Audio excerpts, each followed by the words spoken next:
This is the Global Podcast Network, where executives and professionals connect, share, and inspire. Stay tuned for the conversations that drive success.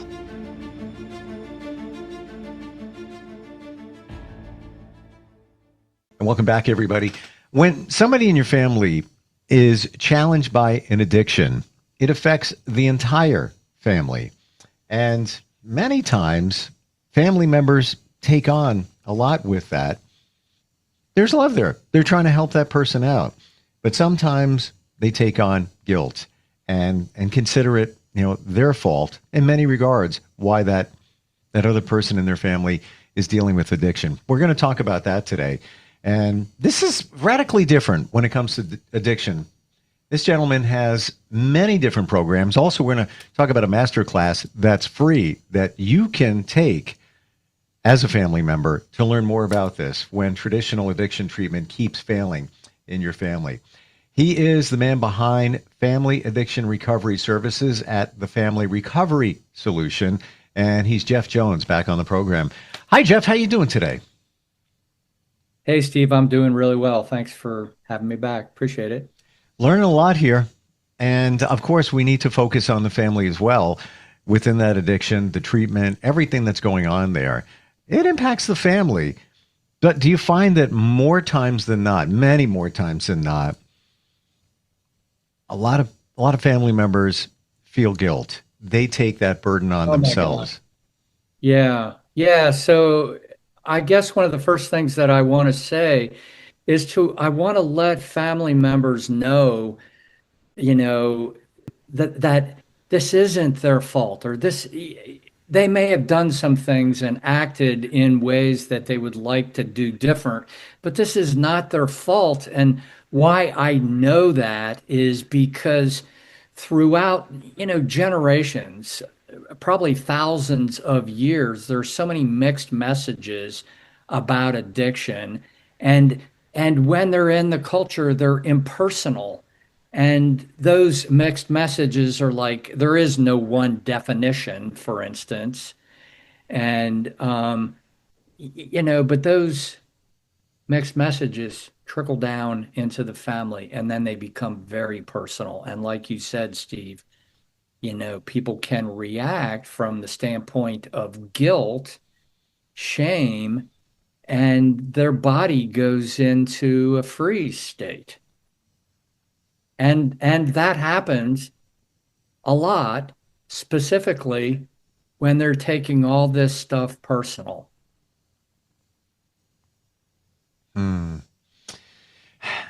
How do you release that guilt?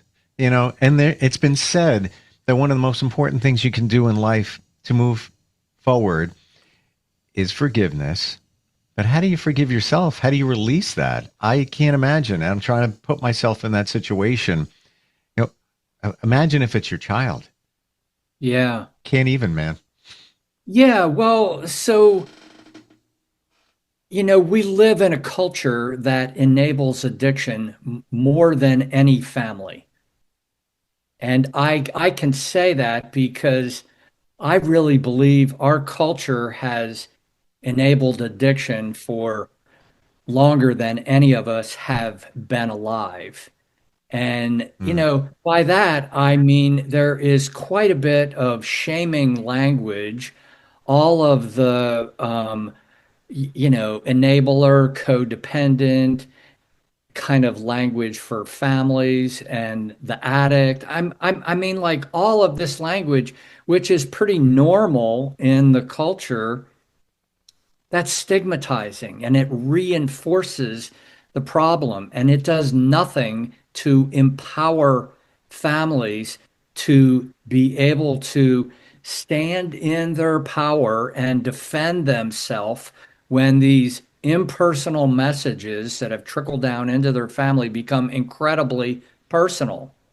And I am so, I don't know, sad, disappointed, and like, why are more people and centers still using this old shaming language. Oh. I just don't understand that. So, I think the language is probably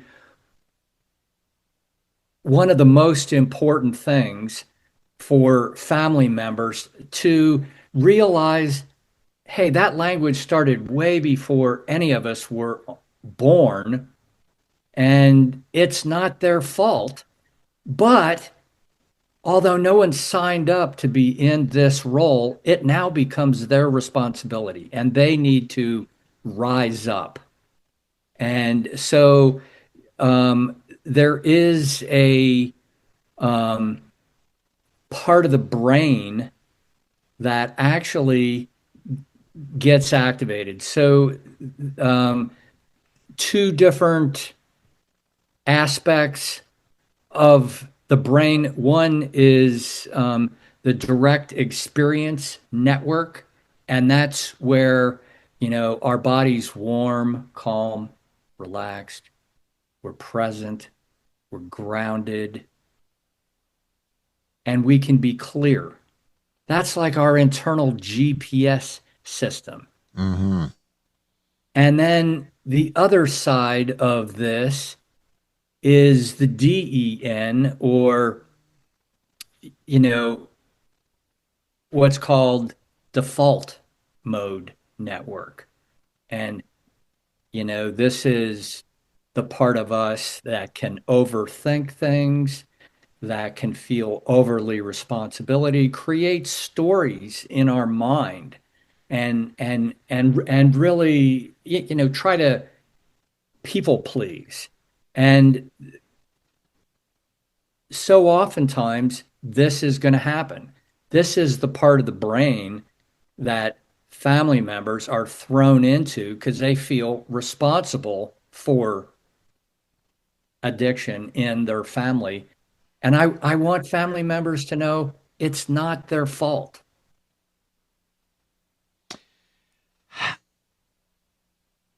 What happens? How do you deal with, as a family member, you're trying to take care of this person? They've got addiction. You're in that, what they call the addiction cycle, where maybe they went to rehab. They promised that I'm not going to do it anymore. I'm not going to, I'm going to get help. And then it's back and around again, back and around again. I have to imagine that takes you down as somebody, watching your loved one go through that. And then you start tracing the steps in your mind back. Well, initially when I thought they might have had an issue, I should have done this, I should have done that, and then you did. And then how do you? Yeah. So, Steve, that is such a good question. And because individuals in addiction, the active cycle, early recovery, so oftentimes they really want to do what they say, but they're not able to. Hmm. And so it becomes this pattern of say one thing, do another. SOTDA, SOTA, like an acronym. And you know, it's like that's part of the addiction. And actually, I want families to know that the more the addiction kind of advances from mild, moderate to severe, the more they are going to hear these patterns of say one thing, do another. So creating realistic expectations can be incredibly helpful. And then being able to calm their nervous system so they go from this default mode network to this direct experience network where they can set boundaries. And boundaries can be very simple Mm. from the standpoint of clearly knowing in any situation what's okay, what's not okay, and what happens next. I'm glad you brought that up about the person in your family who may be addicted, and you get frustrated because they're doing it again. Well, they want to stop. They've been to rehab and it's not happening. Can we talk about addiction not being about this willpower. Says, Mm, I'm low on willpower. No wonder I'm still yeah. addicted. There's brain Yeah. chemistry involved here that nobody really talks about. Thank you. Thank you. And so much of the old traditional way of going from addiction to recovery, so much treatment is based on willpower. And really, it's like that's not giving people a big opportunity to succeed. And actually, when we expect individuals to just use willpower, we're setting them up for more shame. Yeah. And so what do you do? The question is, what do you do? So it's like recovery from a brain standpoint includes things like, hydration throughout the day, water. This can sound so simple, but Mm, it is, and like good food, nutrients, having a good breakfast, you sleep. know. Good sleep. That's exactly what I was going to say next. And you're absolutely correct. Like the world is a different place when we haven't slept. And actually, one Yeah. of the things, and I've seen this in my own life, if you stress a person out enough, specifically by lack of sleep, they're going to have some kind of behavior that can be diagnosable, You you can't know? function even on a regular basis. Just somebody that doesn't have addiction issues, just anybody can't function unless you have quality sleep. It's Yeah. and here's another thing. I know this is going to pivot for a moment, but just to illustrate what many don't believe is going on within our bodies. But and it reminded me because my friends, one of her parents diagnosed with a UTI, urinary tract infection, older person.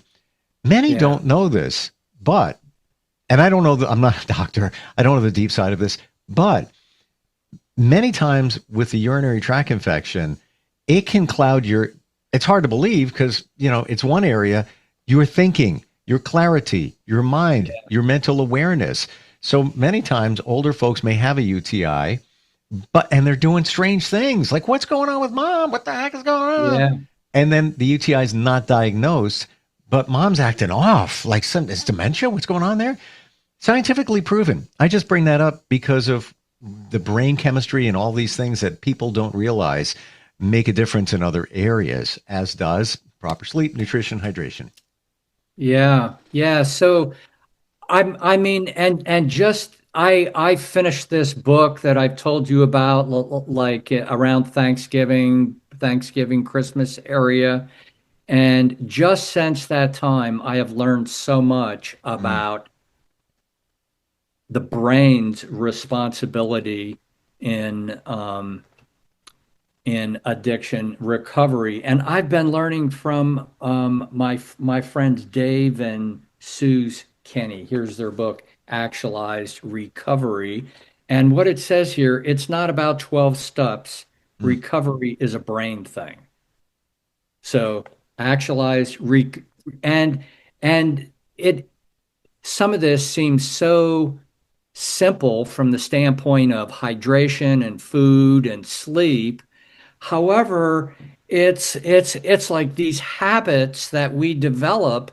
We all have to develop new habits, and family members can Mm. develop new habits way before their loved one even thinks about, the idea of recovery. And that is what I love about what I'm doing is that family members really have the power to make change within themselves and their habits. And when they do that, they create new neural networks in their own brain. And just what I was talking about, with the direct experience network and the one that is, just happens over and over kind of thing when our nervous system is activated. And when family members take care of themselves, their brain is going to work better. They are going to be in a much better position to be able to say what they need to say, set boundaries, know what's okay, what's not okay, and what they need next. Hmm. They're going to be so much, it's going to be so much easier to do that because when their body is activated and they're in this default mode network kind of thing, they're just going to do the same thing over and over again. And there's it's academically it's called Hebb's law, which means nothing other than the cliche statement we probably all heard, whatever fires together, wires together. So when we do behaviors over and over again, these neurons fire together over and over again, and those connections become stronger. So it's like very deep ruts in a muddy road. Hmm. So creating new behaviors. Steve, one of the things I've been doing myself for the last probably month is brushing my teeth with my left hand, my non-dominant hand. I'm going to do that. Seriously, I'm dead serious. I got you. I know you're serious. I would never think otherwise. What is that doing? Changing the neural pathways within the brain? Yeah, we are creating new connections. Hmm. And so when I really got this, it was with a YouTube video, and the name of it is like the backwards bike.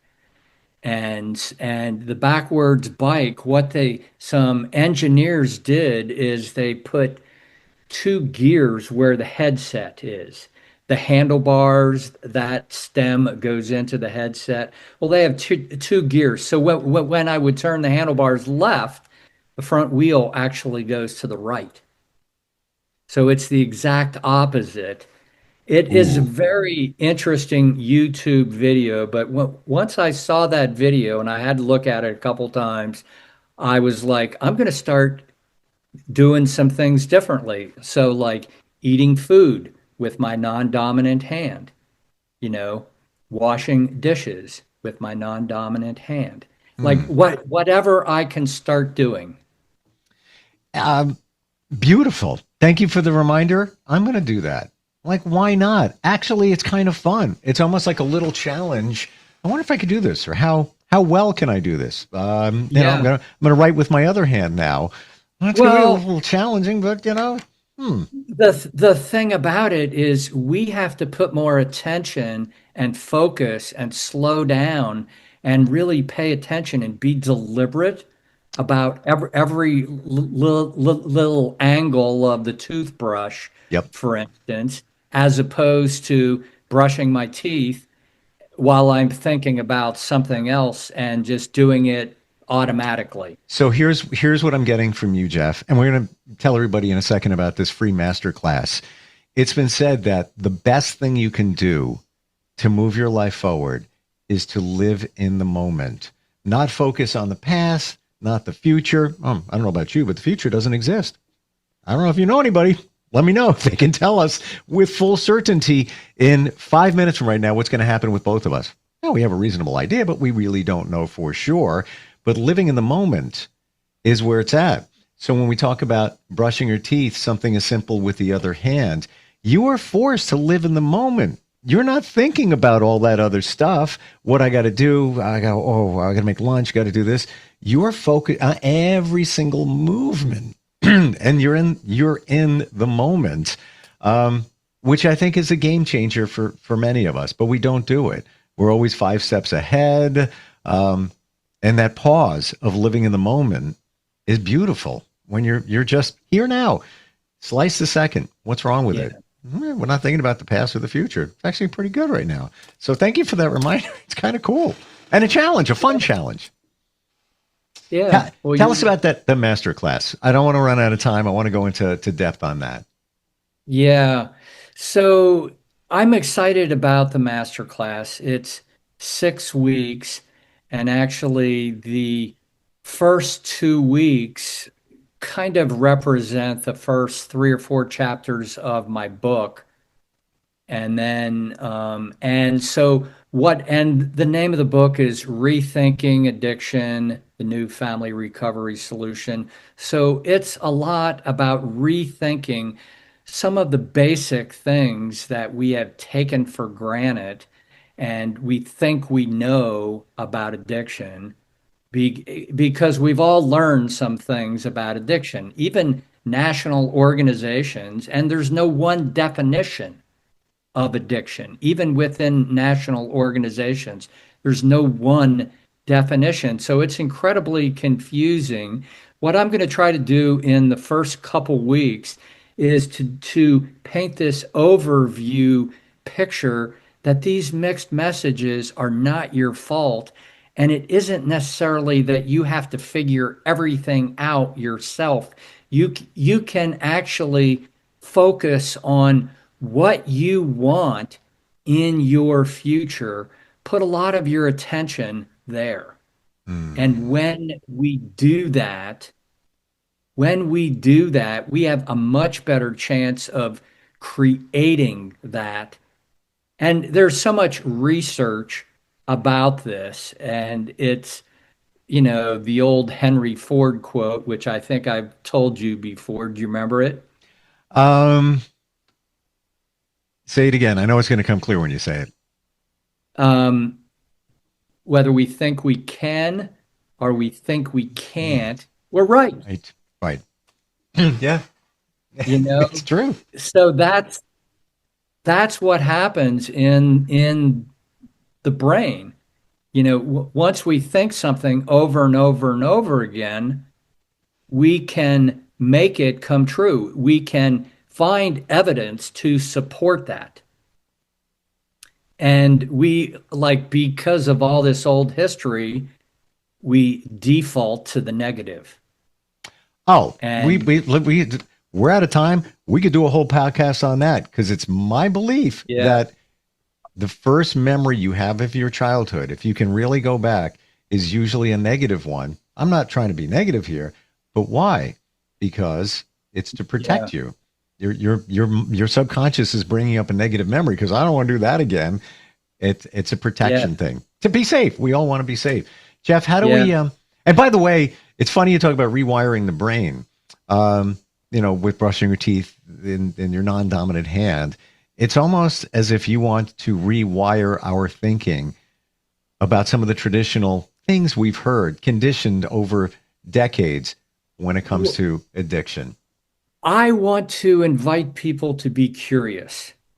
And I want to make it real clear. It is not my intention to tell people what to believe. I want to present options, different perspectives, and support people to actually make choices that align with their values. And in my coaching, I support them with their values. I have a bias. I'm happy to share my bias with anyone. However, I have no expectation that people are going to do my bias. And if I just tell people what to do, they may, get some help. But my goal is so they can learn and they can become the master of their own thinking around addiction. So that's where I'm going with the master class. And, the third, fourth, and fifth week is the program I have, Enabling Health. The third week is Enabling Health within my own body. And then the next week is Enabling Health within my relationships, then Enabling Health within my family. And week 6 is making your own best decision, what I was saying before. Did you say March 7th? March 7th, 11 a.m. Central. And I'll It's share also with you. it's also my son's birthday. So Oh, really? Oh, wow. Yeah. Thank you for all of this. Thank you for a different way of looking at addiction and recovery with compassion for the family. TheFamilyRecoverySolution.com. Is that correct? Yes. Beautiful. Love what you do, Jeff. It's awesome. And yeah, you know what? Not everybody may align with that thinking, but it opens your eyes. And for me, a lot of what you just said, even brushing your teeth with your other hand, validation of things I heard, and here it is, I'm hearing again. And many of the other things that you talked about today, the same thing. Thank you so much for being here. Looking forward next time we get together. Yeah. Do you want me to put a link in the chat? Can we find it on the website for the masterclass? Right now, it is not. The connection from the masterclass to the website does not exist.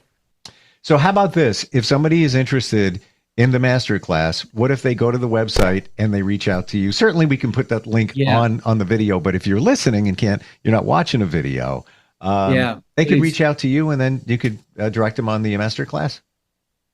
Absolutely. Beautiful. All right. Looking forward to talking next time. Appreciate it. Thanks, Steve.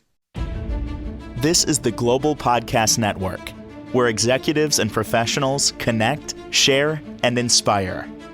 Stay tuned for the conversations that drive success.